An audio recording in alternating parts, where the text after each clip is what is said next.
Hello, I'm Colin Green, and you are listening to Spike Pit. Hey Colin, it's Cody. The 30-minute episodes, those are perfect for me. My commute to work is about 40 minutes every day, one way. So, it gives me time to listen to the episode if I put it on right when I leave, and then, formulate some form of call-in either during the drive or when I get to the warehouse. So, anyway, that's just my preference there. Keep it up. I'm really enjoying listening to it. I think you guys sound like you're having a great campaign with the Curse of Strahd stuff. And I've never played it, and I don't know if I ever will, but this is a good way for me to kind of get the gist of what's going on. So anyway, bud, loving the show. Keep it up, and I'll catch you later.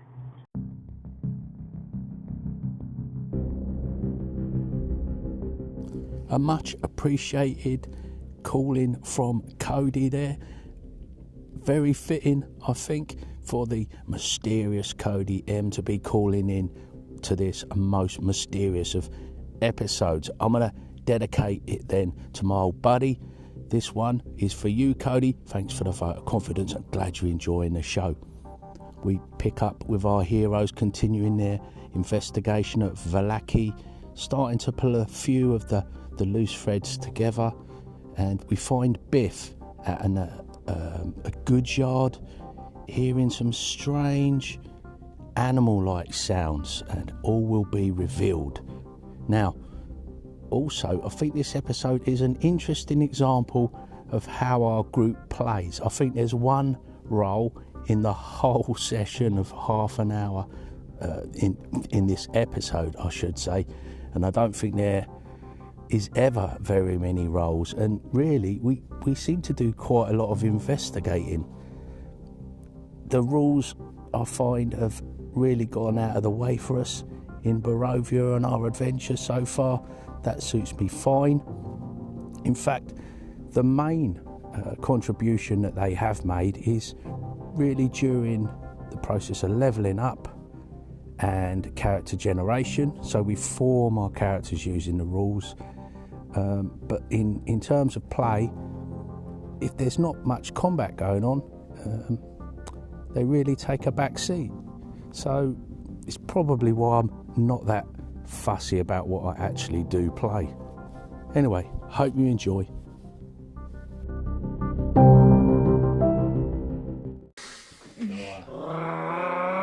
And at that he said, whoa, what's wrong? And he's sort of straight, and he looks down and sees you there, and his hand comes straight out and the hat shuts. Evening. Hello, my young friend. How can I help you? Oh, and he sort of looks straight away, looks around and, makes sure you're alone. Yeah, I just see you up there on top of the wagon, throwing in them there old wolf steaks. And I thought it rather curious. I thought being an inquisitive sort of fellow, I thought I'd come and have a little look. Well, fine looking wagon you got there. As the saying goes, curiosity killed the cat, my friend. Well, we don't want to go killing any cats now, do we? He says you really shouldn't be in here. You have to. Have you got something stored here? Have you, or you just hopped over the wall yourself? Well, I was thinking about storing something in here, and I thought I'd check out the security, and now I'm not so sure. Well, yeah. Now, so am I. I'm having exactly the same thoughts. And he looks over to the house. And you stopping at the Blue Water Tavern? Yes, I am. I thought I recognised you around there. I saw You're the fellow with all the stories. You're the fellow with all the stories. Oh, I'm full of stories, me. I'm a well-known traveller. So this will be your carnival wagon? One of my wagons. This is the only one I bought to Barovia, yes. Oh, you've got a bunch of wagons? Oh, yes. Well, you can't have a circus with one wagon, can you? No, I suppose not, really. I'm not a one-man parade. I'm looking for new attractions and... right. Well, I dare say you find lots of new attractions in Barovia. Snag is, I heard, that once you're in, you can't get out. Yes. So have you? So it would seem, but I've heard this, but I have not yet tried to leave. No, well, myself and my companions are in a similar predicament. I came here, of course.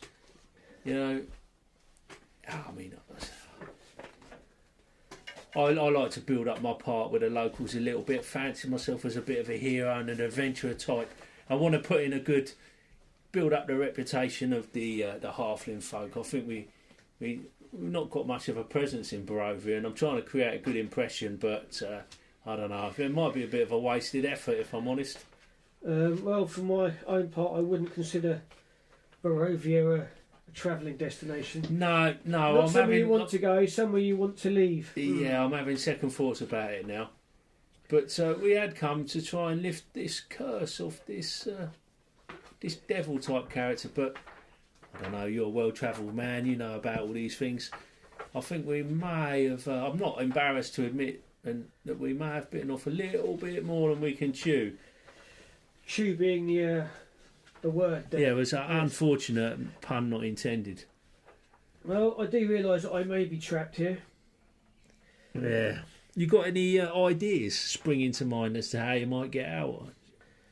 I believe that the devil Strahd needs to be killed. Yeah. I thought I was afraid you might say and that. He sort of looks in the direction that the castle is, back off to the east, Don't suppose you know anybody who's up to the task or anything? Well, to be honest, I've not been here much longer than yourself. I'm still getting to grips with the place.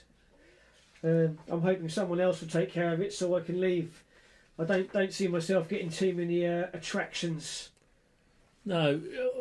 Well, you're a travelling man. Have you had much dealings with the Vistani? Yes and no. I believe there are different groups. Some seem less courteous than others. But I believe they all have the devil's protection. Well, and they can come and go as they please. That's what I'm thinking. If they, I wonder if, they brought us in. I wonder if you was pally with them, whether they could theoretically get you out. Maybe not, though. Well, they could, it's whether they could. I don't know that they could. Well, have you ever heard of anybody have you ever heard of anybody going out with a Vistani? I believe they have the power to do so. Oh, right. But I do not believe they will risk incurring Strahd's wrath. Yeah, well, that's the other thing. They're his favourites for a reason, because they dare not betray him. Yeah, well, yeah. So, out of interest, what have you got in that wagon then, anyway? When it's growling and it's stopped growling now. There's no. Okay. It's going to be one of my menagerie. Right. Yes, and he sort of. You can tell he doesn't particularly want to show you, but he can't really, unless he kills you and hides the body. There's not a lot he can do about it. That's right.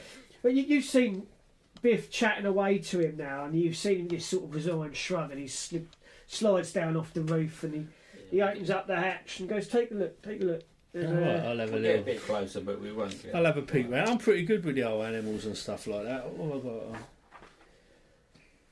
Yeah, I'm pretty au fait with how to approach. Give us a roll in. What would that be under?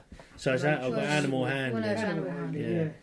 So well, worse than 9, which is a bit mediocre, I must say. There's a bit of a as you approach it. I'm obviously not used to this. And Rick Harvey, he gentlemanly kicks over a short stool that's on the back of the wagon over for you to stand on, sort of thing, so you can see. And all you can see is his teeth and 2 big tusks. Oh, saber-tooth tiger. I don't know that I would have ever encountered anything like that, would I? No, he just says, "This is Liza. This is Liza, my saber-tooth tiger." Phew, there's some impressive teeth you've got there.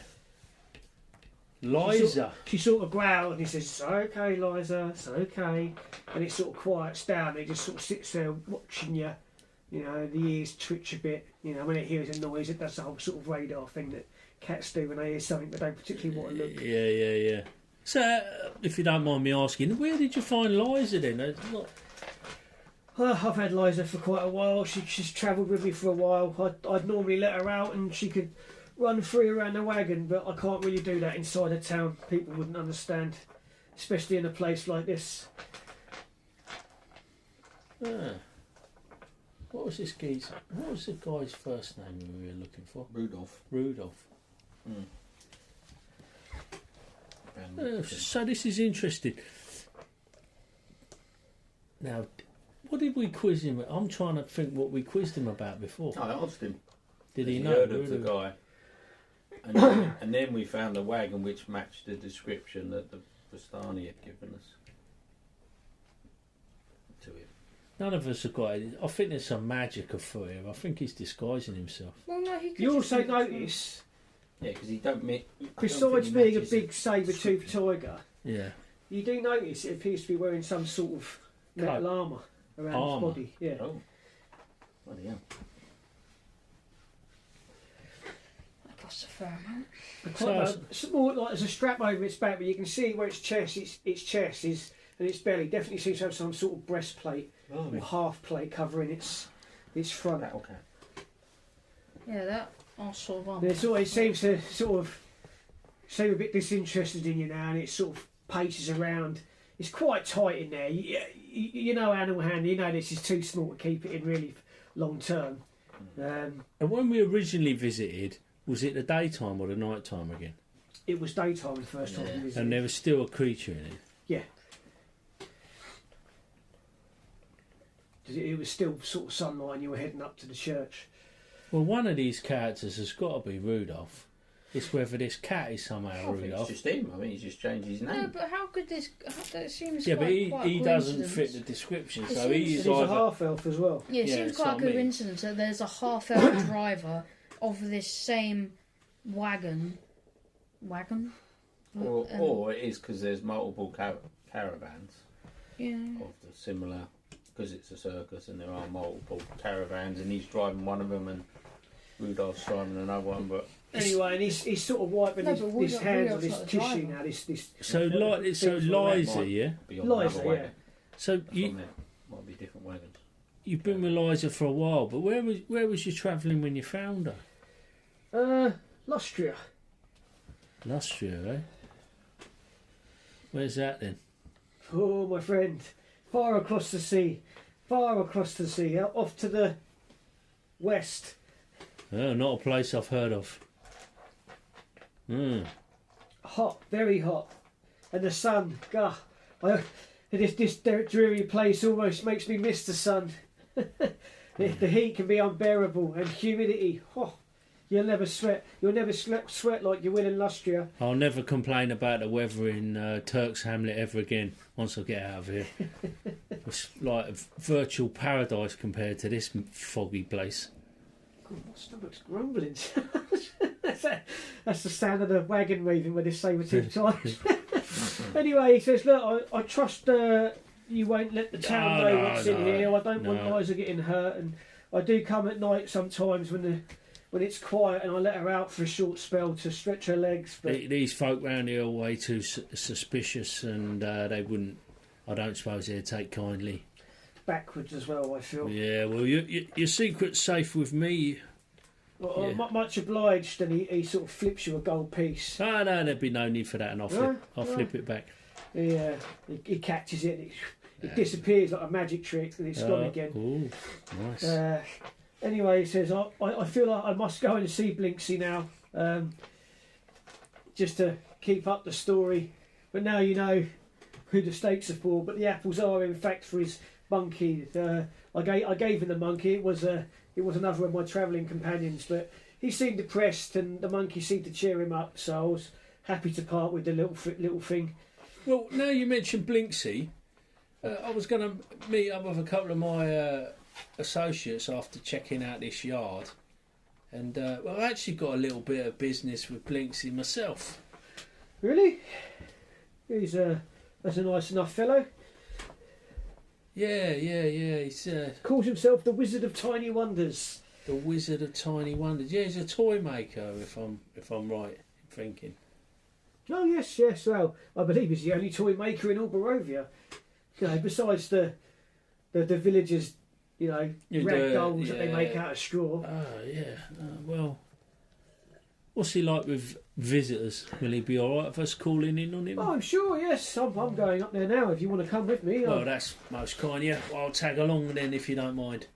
Yeah, and he sort of says, I'll pop by again later tonight, Liza. And there's like a purr coming from it, and I know. You want to get out and stretch your legs, but maybe later. And, you know, it purrs and goes quiet. You hear the sound of shuffling of something settling down into some straw.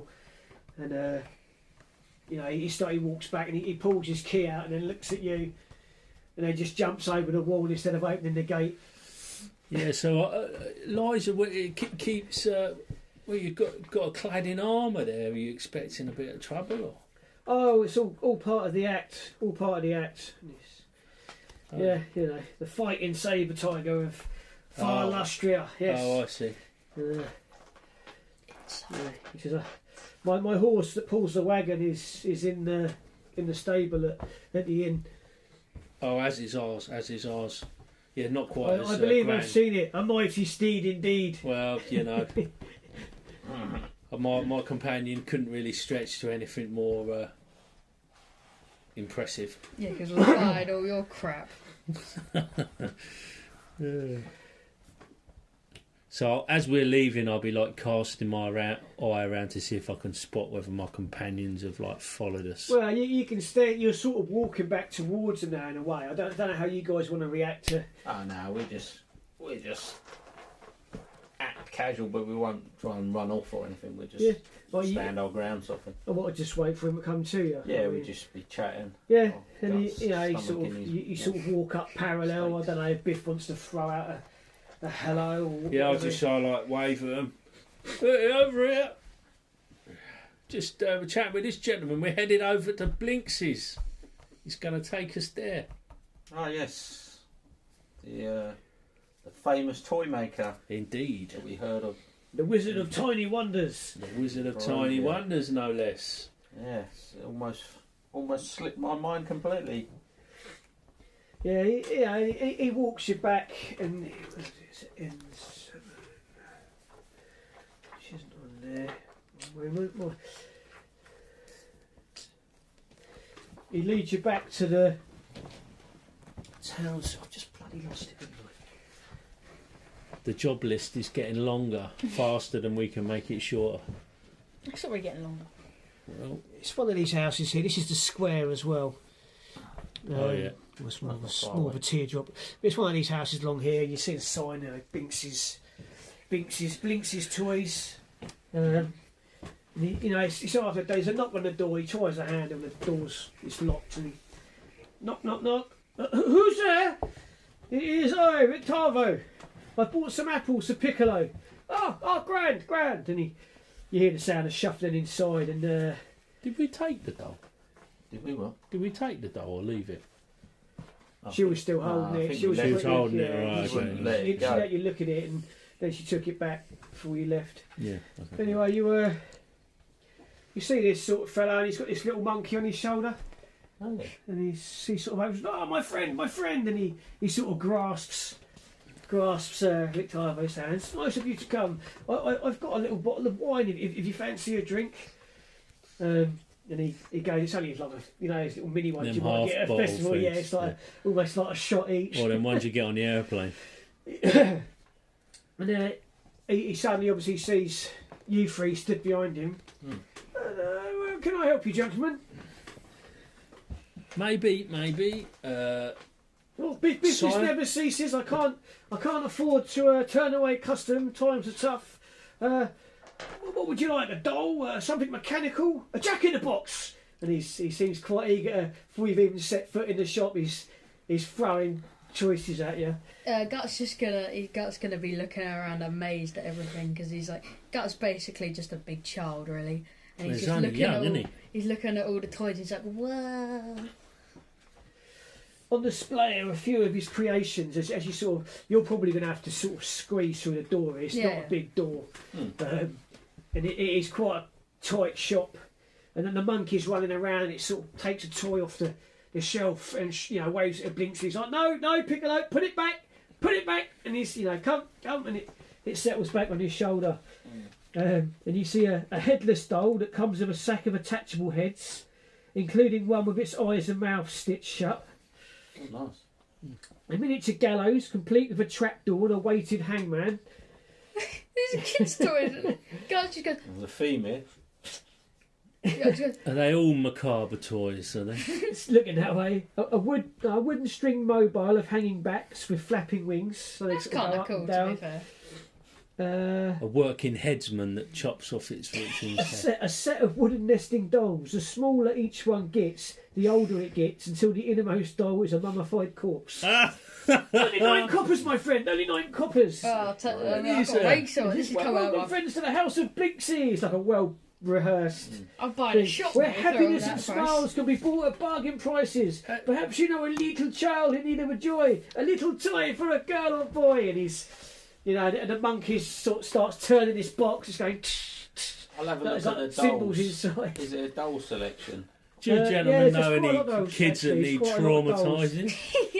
There's a wind-up musical merry-go-round with figures of snarling wolves chasing children in place of prancing horses. It's worse than a toy. It's like the child taker out of Chitty Chitty Bang Bang. That was on Christmas Day. We watched that. Oh man, I forgot Benny Hill was in that. Of all people, yeah, he's the old boy in the village where all the children are missing. I haven't seen that in years.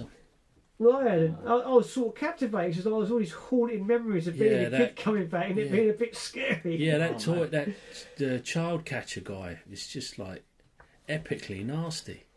A ventriloquist dummy that looks like Strahd von Zarevich. Oh, that's it. We've got that. Oh yeah. Is it one of the Baron? There isn't. No. No. And he then should definitely have his own toy. You looking at the dolls. I'm trying to see if there's any similar to the one we saw. Well, there's a few that look a bit like it, but it's clear that they're just dolls.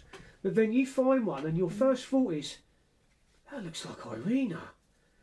I was in the girl that we brought to the village. Yeah, it's the absolute spitting image. It properly looks like her. Yeah, you're taken aback by how much that looks like her. Why would he have a doll that looks like her? This doll here. This is. Oh, sorry, that's a personal doll. That's not for sale. That's someone's commission I've been making based on their description. Yes. You sure I couldn't tempt you with a few coins? No. He looks quite worried. No, I couldn't do that. He wouldn't be happy. It's for Izek Strozny. He's Strahd. Who, sorry?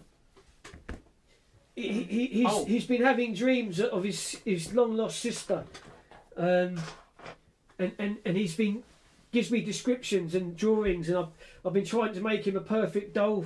Long lost remember. Sister. Was that a long time ago? Irina. When he lost his arm and his parents were killed. Everybody knows the story. Well, unfortunately, we're new to the town. He's a horrifying person and a bit of a bully, and he sort of almost flinches when he says it, and he sort of looks at the door to make sure no one's sort of there to listen. He works for the Baron. The Baron took him under his wing, and that monstrous claw of his, he visibly shivers, and the monkey on his shoulder does it as well. It sort of mimics him. Yeah. I know what you mean. Yeah, we did have the. And he sort of takes the doll and he puts it on a shelf behind the counter, like out of reach. Yeah. Oh, I'm sorry, but anything else? And he's, again, was the family from here? Yes. And they were killed by wolves. Yes, they were killed out there. They'd been out boating on the lake to the north, just outside the north gate, a half mile perhaps at most. I don't know if she knows that he's here though. She might not know who he is. Well, and the girl was taken. His sister was just a swaddled baby, and the shock of it all, he lost his arm, and she was carried away by the wolves, and I believe consumed. Well, how did he give such a description of this? It's unnatural. You see, this is a description he gives me. I don't know this woman. You seem to have noticed it. Just seems similar to someone that we met in Barovia. I thought it would have been a nice gift for him. He looks a bit puzzled. He's like, I've been making these dolls for years now. Every month he wants another one, and he comes back with a bit more finer description. He wants another doll of another person. No, of the same doll. Every month he comes back with a bit more detail that he's remembered from his dreams. A sharper nose, lighter hair. So you do good business with him at least. He doesn't burn my shop down. He always threatens to burn my shop down if I don't make him these dolls. Charming gentleman. Well, he's just burnt down the old Undertaker's place. Not without good reason, I understand. Well, no, that is accurate. And he seems quite, you know.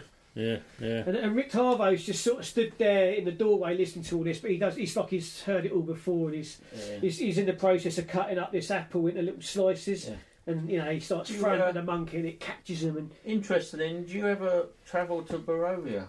No, I don't travel. I saw one of your dolls there. That's really? the only reason I asked. Oh, that's grand. My craft is travelling the realm. Yeah, well, he genuinely seems pleased. But it's a bit of a sorry tale, so don't get too happy about it. A true tale of Barovia, he says. Yes, don't raise your... The child that the doll belonged to has vanished. Unfortunately gone missing.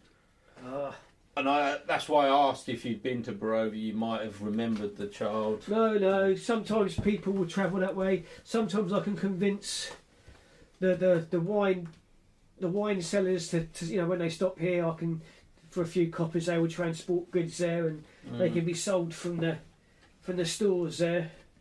The price gougers. Yes. Can I buy like a? Actually, I'll wait for you to finish. And the same when they go east.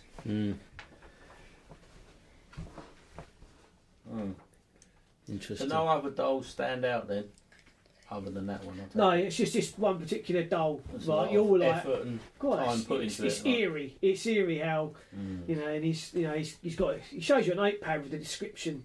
You know, this bloke's come back with every month, and he said, you know, scribbled that out and got lighter, darker. When did he raise this order?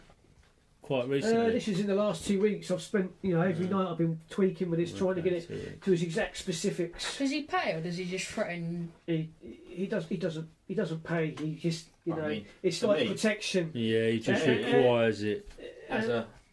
But the Burgermeister pays me, and you notice updates and information, because you notice in the corner hanging up like between two pegs, there's like reams and reams of bunting. Yeah. You've seen this bunting all around in different colours. For the festival. A lot of it's quite weather faded now, and you know the last one they all seem shades of brown and grey to sort of like match wolves even. Right. Whereas the ones he seems to be making now, they're all sort of yellow and gold. Like so he's making the decorations for the Baron as well. Yeah, so the Baron throws me a couple of gold pieces a week to make his bunting for his festivals. Must raise the spirits of Barovia, of the people. I do believe, as the Baron does, that if we can make everybody happy, then Strahd will lose his power. Really? Do you think? The Baron says so. And, you know, he's lived as long as anybody else has in Vallaki. Well, that's about the most optimistic comment I've heard since I've arrived here. That's the truth. Can I buy like a little wolf doll or something? Yeah. He sees you looking at sort of a stuffed wolf, and you know it looks like it's made from real wolf skin. Well, I wouldn't bother gut, you know, but it bothers everyone else. Yeah, instead of sort of a little teeth, it's just got two big teeth that obviously aren't the right size, sort of looped around and stitched to it. And he's, oh yes, my friend, it's 6 coppers. Yeah. 6 coppers. He's like, you know, a sail. It's a bargain. And he says, Piccolo, a sail. And the monkey jumps down and starts turning a little music box. Oh, about some more stuff. You know, it's all quite a spectacle. And Rick Tarvo stood there, and he's got a smile on his face, and you know, he's still slicing up bits of back when he leaves it all on a plate. And when the monkey's finished of its little he's a particularly show, jolly guy then. He is, yeah.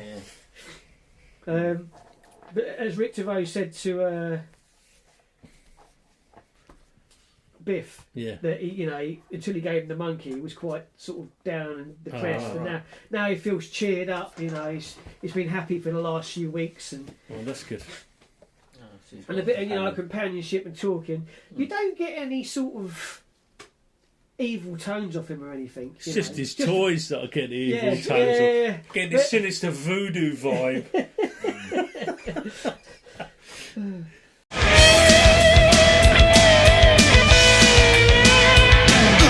And that, as they say, is a wrap. Big thanks goes out to you, the listener, for taking a bit of time out of your day to listen to old Spike Pit. Take care, and I'll catch you later.